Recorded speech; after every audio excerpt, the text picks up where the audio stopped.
Assalamualaikum warahmatullahi wabarakatuh. Alhamdulillah, salatu wassalamu ala rasulillah, amma ba'd. Kaum muslimin yang dirahmati Allah subhanahu wa ta'ala, 2 hari yang lalu kita sudah mengangkat video dari seorang ustadz asal Malaysia yang menantang para Khabib Ba'alawi untuk melakukan tes DNA. Karena ada video yang beredar, ada Khabib Ba'alawi, ya, komplotan Khabib Ba'alawi yang katanya minum darah Nabi Muhammad SAW. Jadi akhirnya ditantang. Kalau memang benar ada darah Nabi Muhammad SAW, ya silakan tes DNA. Itu ada bahannya. Silakan buktikan sesuai apa tidak DNA kalian dengan DNA Nabi Muhammad SAW. Tapi ternyata sampai sekarang belum ada juga Khabib Ba'alawi, satu pun belum ada yang melakukan tes DNA, menyesuaikan DNA dia dengan DNA yang ada di darah yang katanya darah Nabi Muhammad SAW tersebut. Padahal seandainya itu benar, itu adalah darah Nabi Muhammad SAW, ya pasti para Khabib Ba'alawi itu seneng, bahagia kalau disuruh tes DNA. Mereka justru paling terdepan. Ayo silakan buktikan, ini ada darahnya. Ada. Silakan tes DNA kami untuk membuktikan bahwa kami benar-benar zuriat Nabi Muhammad SAW, bahwa DNA kami sama persis dengan DNA yang ada di darah tersebut. Harusnya kan seperti itu. Tapi kenapa justru tidak ada satupun dari Khabib Ba'alawi yang melakukan tes DNA? Menunjukkan itu adalah kedustaan yang besar, kaum muslimin. Ya, dan musibahnya para mukibin ya percaya. Apapun yang disebut oleh para Khabib Ba'alawi percaya. Disebut itu darah Nabi Muhammad SAW percaya. Disebut ada gigi peninggalan Nabi Muhammad SAW percaya.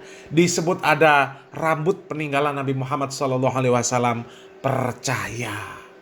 Padahal seandainya benar itu peninggalan Nabi Muhammad SAW, maka para ulama terdahulu, ya, mereka lebih dulu ngalap barokah, mereka lebih dulu bertabaruk dengan peninggalan-peninggalan Nabi Muhammad SAW tersebut. Karena apapun terkait bagian tubuh Nabi Muhammad SAW itu barokah semuanya. Dan kemarin ada seorang YouTuber yang gak perlu kami sebut namanya. Ada yang mengatakan ketika orang-orang Salafi membantah tentang adanya rambut peninggalan Nabi Muhammad SAW, gigi peninggalan Nabi Muhammad SAW, keringat peninggalan Nabi Muhammad SAW, darah peninggalan Nabi Muhammad SAW, karena tidak adanya sanad yang menunjukkan adanya benda-benda tersebut, ya, mereka justru malah menuduh katanya, oh kalau Salafi Wahabi itu nggak mau memang bertabaruk dengan Nabi Muhammad SAW. Padahal seluruh tubuh Nabi Muhammad SAW itu berkah. Ini kan salah paham orang-orang yang seperti ini. Dan memang aswaja tuh ya seperti itu kaum muslimin. Ya. Sudah salah paham, menyalahkan orang lain pula. Ya. Kita itu tidak membantah bahwasanya boleh bertabaruk dengan bagian tubuh Nabi Muhammad SAW. Apakah darahnya, apakah keringatnya, apakah air liurnya, ya boleh. Bahkan para sahabat dahulu berlomba-lomba bertabaruk dengan benda-benda seperti itu. Tapi yang jadi masalah, yang sekarang ini katanya ada keringat peninggalan Nabi Muhammad SAW, darah peninggalan Nabi Muhammad SAW, rambut peninggalan Nabi Muhammad SAW, gigi peninggalan Nabi Muhammad SAW. Itu asalnya dari mana? Asalnya dari mana? Kalau seandainya itu benar, ya, peninggalan Nabi Muhammad SAW, maka sudah pasti para ulama terdahulu mereka lebih dahulu bertabaruk dengan barang-barang tersebut daripada orang yang sekarang. Lah ini, para ulama terdahulu tidak ada satupun riwayat yang menyebutkan bahwa mereka bertabaruk dengan benda-benda tersebut. Mereka tidak mengenal adanya benda-benda tersebut. Sekarang tiba-tiba ada dan nyampe di Indonesia. Terus yang menganggap bahwasanya itu benar peninggalan Nabi Muhammad SAW, orang-orang yang selalu berkoar-koar katanya ilmunya aswaja ini bersanad sampai Nabi Muhammad SAW. barang-barang itu sanadnya dari mana? Sanadnya dari mana?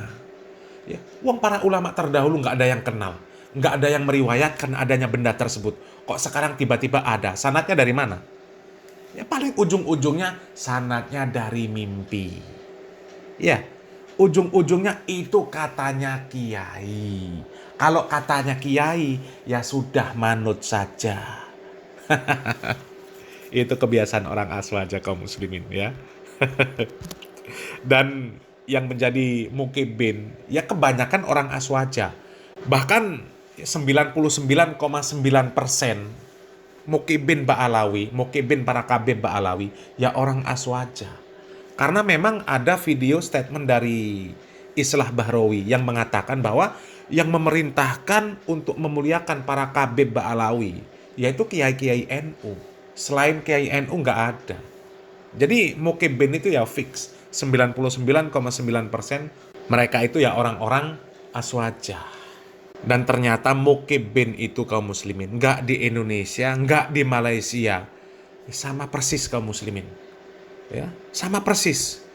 Isi kepalanya itu nggak encer karena sudah termakan doktrin-doktrin para kabib Ba'alawi, termakan doktrin-doktrin para ulama su yang mengatakan pokoknya apa saja kata kiai, apa saja kata kabib Ba'alawi, iya saja, manut saja. Dan coba kaum muslimin, ya di sini ada video seorang ustadz, lagi-lagi ustadz asal Malaysia, yang membongkar tentang kebodohan para mukibin Ba'alawi, terkhusus yang ada di Malaysia. Ya, coba kita simak videonya. Komen dekat TikTok, pengguna-pengguna TikTok ni ada komen.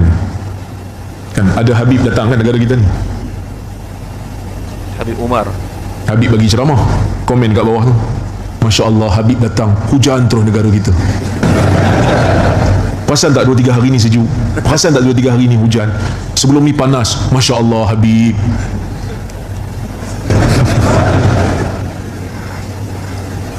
Nabi SAW sebut dalam hadis, ketika mana di zaman Nabi SAW pernah berlaku anak Nabi SAW, Nabi Ibrahim meninggal kan? Betul. Apa yang berlaku pada hari itu? Gerhana matahari. Sehingga kan ada para sahabat yang kata, oh, ni gerhana ni sebab Ibrahim meninggal ni. Nabi kata apa? Inna syamsa wal qamar ayatani min ayatillah la yankhasifan li mauti ahad wala li hayatih. Sesungguhnya matahari dan bulan itu merupakan tanda kebesaran Allah. Dia tidak pernah menjadi gerhana disebabkan oleh kerana kehidupan seseorang ataupun kematiannya. Sudah-sudah membesarkan lebih pada had ni.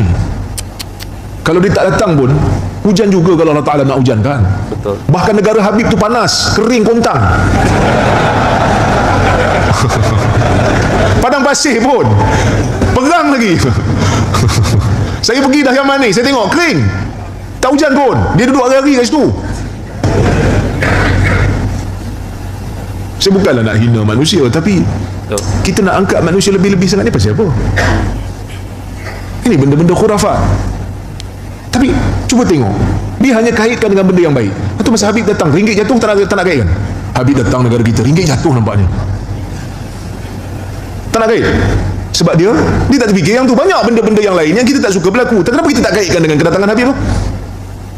Kerana tak ada kaitan. Sama juga Allah macam benda lain pun tak ada kaitan. Maka kita perlu sedar benda ni. Kemudian hadirin mukminin yang rahmati oleh Allah Subhanahu wa taala sekalian, syirik dan kufur berlaku disebabkan oleh kerana kibir, oleh kerana besar diri, takabur. Ini berlaku kepada Firaun.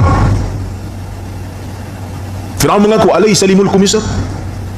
Bukankah aku ni menguasai Mesir? Mesir berada di bawah kekuasaanku. Wa hadhihi al-anhar tajri min tahti.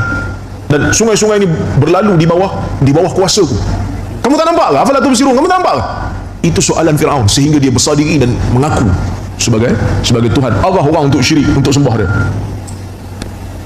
Dan benda ni bukan hanya berlaku pada syirik, benda ni juga berlaku pada khurafat. Sebahagian daripada kitab-kitab sufi mendakwa tok guru dia berada pada tahap wali kutub,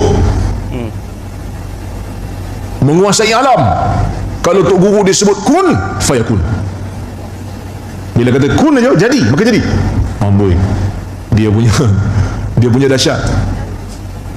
Bahkan ada tok guru tarikat yang mendakwa guru dia boleh panggil roh manusia walaupun dalam keadaan tidur. Ni ada dokumented, ada dalam buku.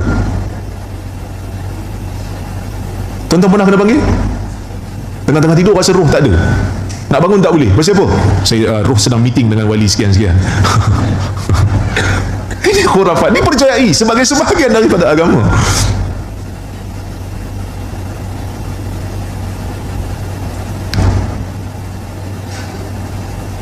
Bahkan ada yang mendakwa wali-wali kutub yang jaga alam ni. Allah tengok alam ni sehari 2 kali je, lepas tu Allah tinggalkan alam ni kepada wali kutub. Boleh je? Ini semua nak mengangkat, sebenarnya bukan nak angkat tok guru sangat, nak angkat aliran sendiri je, nak takabur lebih daripada orang lain. Tengoklah tarikat sama tarikat ni. Tarikat ni pun tak ngam dengan tarikat ni. Aku punya tarikat lagi power daripada hang punya tarikat. Allah serahkan alam ni kepada wali kutub daripada aliran kami. Allah tengok 2 kali je sehari. Bila kita sebut benda ni khurafat, benda ni mustahil akan berlaku, takkan Allah Ta'ala tinggalkan alam ni tak tengok langsung. Allah Ta'ala tu maha melihat. Bila kita tanya betul-betul, benda ni sebenarnya tak keliru, itulah korang baca tak betul. Alam ni kan diuruskan oleh Tenaga Nasional. Apa kaitan Tenaga Nasional dengan jaga alam keseluruhan sampai Allah Ta'ala tak tengok alam ni? Dia boleh kait dengan benda-benda yang kita terima di bawah penguasaan manusia. Dia tak ada beza mana satu di bawah kuasa manusia, kemampuan manusia, mana satu yang seolah-olah memberikan manusia lebih daripada kemampuan dia. Kibir, takabur. Memang para mukibin Ba'alawi itu kaum muslimin, kalau dibohongi dengan cerita-cerita karomah, mereka seneng.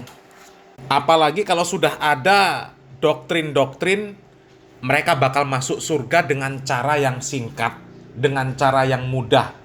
Cukup dengan mencintai para kabib Ba'alawi.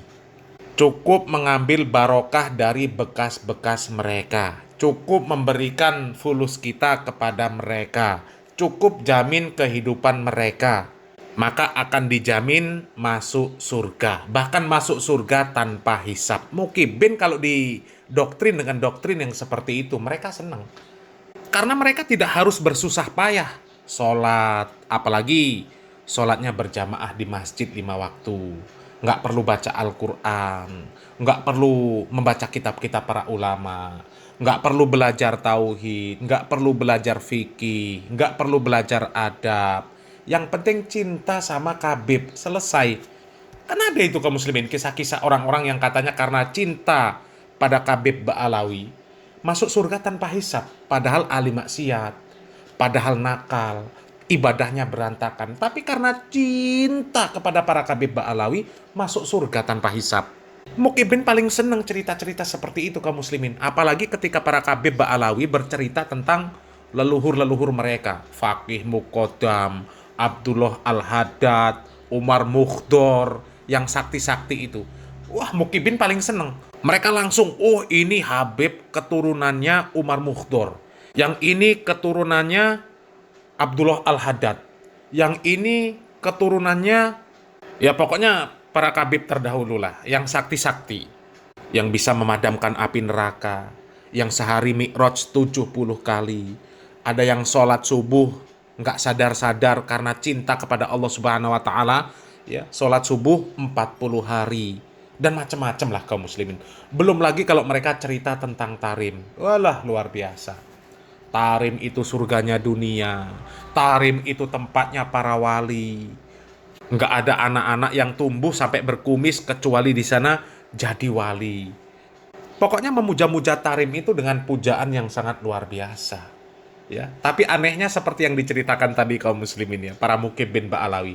Anehnya mereka ini nggak mikir kaum muslimin. Ketika ada kabib Ba'alawi yang berasal dari tarim datang ke Malaysia, dikatakan Malaysia jadi sejuk, jadi turun hujan. Sementara ya, Ustadz Dr. Rozaimi Ramli tadi menyebutkan bahwa ketika beliau Hafizahullah Ta'ala datang ke Tarim dan beliau stay beberapa hari di Tarim, beliau nggak pernah merasakan di sana ada sejuk, nggak pernah ada hujan, padahal itu tempat tinggalnya kabib Ba'alawi yang datang ke Malaysia. Katanya ketika datangnya itu langsung turun hujan. Ya, kalau seandainya memang seperti itu, harusnya di Tarim itu jadi negeri yang subur. Yang subur.